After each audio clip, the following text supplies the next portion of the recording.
परम भक्त मातृ भक्त पितृ भक्त जगन्नाथ बोले मो गोटे घर करी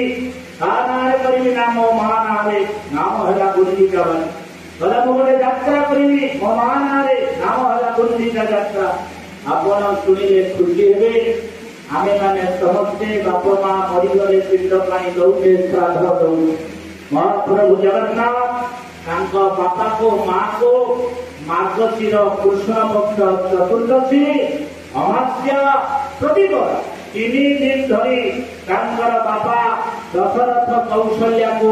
एबे भी पिंड पानी दियंती एवं द्वापर जुगर बापा नंद यशोदा को दियंती सत्य जुगर बापा कश्यप अदिति की दियंती एवं कलि जुगर बापा राजा इंद्रदम्न आउ माँ गुंडिचा को भी पिंड पानी दियंती ए होची पितृभक्त कथा तेणु अनेक कथा कह जाई पारे आउ जो गुरु भक्ति कथा प्रभुंकर गुरु भक्ति विचित्र विरल भारत रे समस्ते शिखिले खुशी होती 2 जन राति पाइले भगवान को मुंडिया मारती मो हारी जाए 2 जन हारी गले खुशी होती जदि मध्य जने होती बापा प्राइमरी स्कूल टीचर वो यदि हाई स्कूल टीचर हम खुशी हो बापा सरपंच वो यदि एमएलए है बापा खुशी हम हारीगला कि दुख एक खुशी 2 जन हारीगले खुशी बनती यदि मध्य जने बापा आउ जने किए आमर मन पड़ जाए सीताकर स्वयंवर राम जेते धन भांगी समस्ते खुशी हेले जड़े मात्र कांदु था आखिर धार धार लुह बोलता जनक पहुंची गले कहले बंधु आपण का आखिरे लुह कहीं कांदिले कहले जाओ मो गुरु पुणी आज धन्य होगा मो चेला निकट में मुझे हारीगली तथापि मुझे मु खुशी मोर राम आज समग्र विश्व जड़े बलिष्ठ पराक्रमशाली गोटे योद्धा भाव में निज को प्रतिपादित कर धन भांगिला तेणु मुझे आज कांदुरी जे आनंद मो आखिर लुह बही जाऊ केते गुरु भक्ति आउ गोटे चौपाई दौची जिते बड़े धन भांगे राम जाइए माइंड करेंगे कथा मन ही मन गुरु प्रणाम केन्हा अति लाघव उठाई धन लेना डायरेक्ट राम धन भांगिले नाई मने मने गुरु को प्रणाम कले तापरे धन टी भांगिले यह प्रमाणित करुची रामकर विभिन्न गुरु भक्ति थिला लाखुआ जते बड़े रावण को बद्ध करी अयोध्या को आसिले अयोध्या वशिष्ठ बसिला बेले आउ समस्ते बसिଛନ୍ତି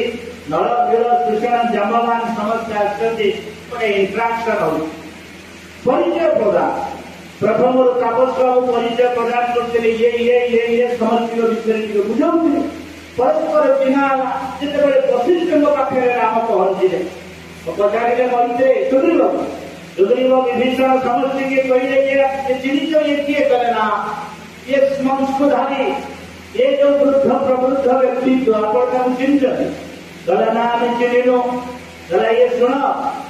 कुल गुरु पूज्य हमारे इनकी कृपा तनु जगन मार ये होचंदी मोर कुल गुरु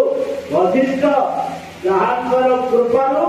ए बड़ त्रिपुर विजयी रावण को मो बद्ध करवा सक्षम हेली मो रावण को मारिनी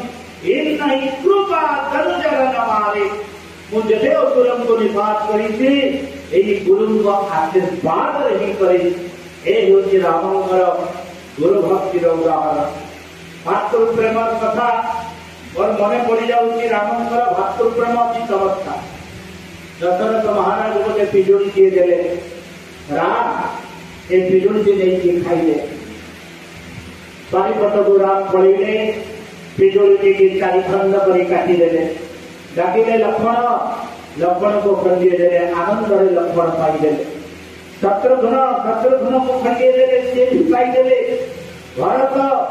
को खंडिए देले भरत जेते बड़े पिजुड़ी खंडित धरिले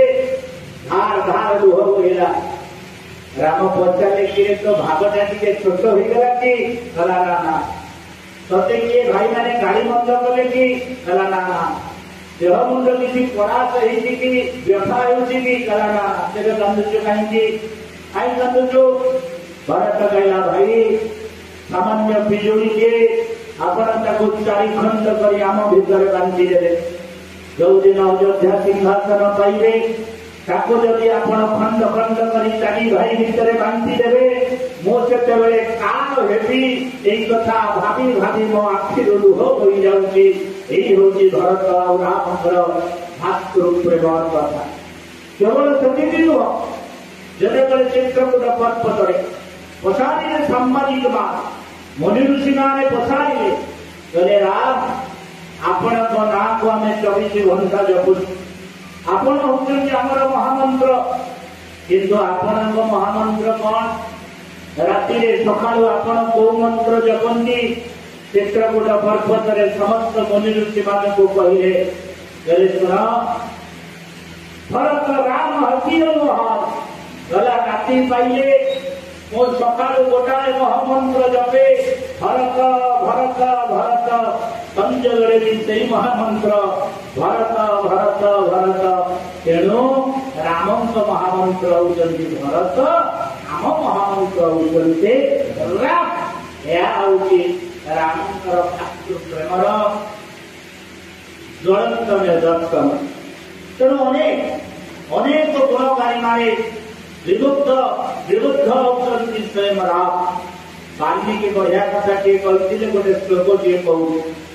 छोटा रामंक 9टी गुण थिला कहले कौन गुण थिला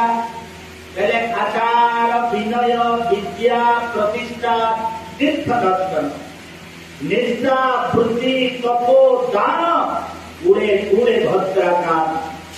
रामंक ढो बड़ी के भद्र भारत रे कई नाम